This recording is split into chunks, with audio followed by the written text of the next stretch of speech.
करीब 300 साल पहले जापान में एक ऐसी घटना हुई जिसे आज भी वफादारी और सम्मान की सबसे महान कहानी माना जाता है।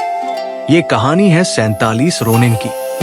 जापान में उस समय समुराई अपने मालिक के लिए जीते और मरते थे। उनके लिए सम्मान जीवन से भी ज्यादा महत्वपूर्ण था। एक दिन अको राज्य के शासक लॉर्ड असानो को शोगुन के महल में बुलाया गया। वहां एक अधिकारी किरा बार बार उनका अपमान करता था। कई दिनों तक असानो सब कुछ सहते रहे, लेकिन आखिरकार उनका धैर्य टूट गया।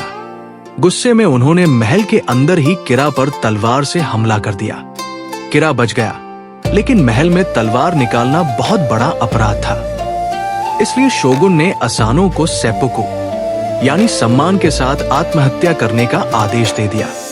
उसी दिन असानो की मृत्यु हो गई और उनके सभी समुराई अपने मालिक के बिना रह गए। ऐसे समुराई को जापान में रोनिन कहा जाता था। इन रोनिनों में से 47 समुराई अपने मालिक की मौत नहीं भूले। उन्होंने बदला लेने की कसम खाई, लेकिन उन्होंने जल्दबाजी नहीं की। पूरे 2 साल तक उन्होंने आम लोगों की तरह जीवन बिताया ताकि किसी को उन पर शक न हो। फिर एक बर्फीली रात ये 47 रोनिन चुपचाप किरा के महल पहुंचे। उन्होंने महल को घेर लिया और लंबी लड़ाई के बाद किरा को ढूंढ निकाला। उन्होंने अपने मालिक की मौत का बदला लिया और किरा को मार दिया।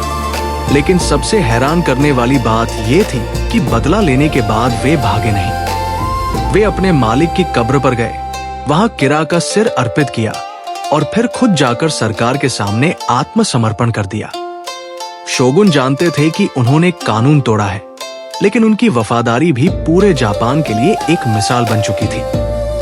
इसलिए उन्हें सम्मानपूर्वक सेप्पुकु करने की अनुमति दी गई। आज लगभग 300 साल बाद भी जापान में इन 47 रोनिन को साहस, सम्मान और अपने वचन को निभाने के प्रतीक के रूप में याद किया जाता है। उनकी कहानी हमें ये सोचने पर मजबूर करती है कि क्या वफादारी के लिए अपनी जान देना सही था या कानून का पालन करना अधिक महत्वपूर्ण था। अगर आपको ऐसी सच्ची ऐतिहासिक कहानियां पसंद हैं, तो वीडियो को लाइक करें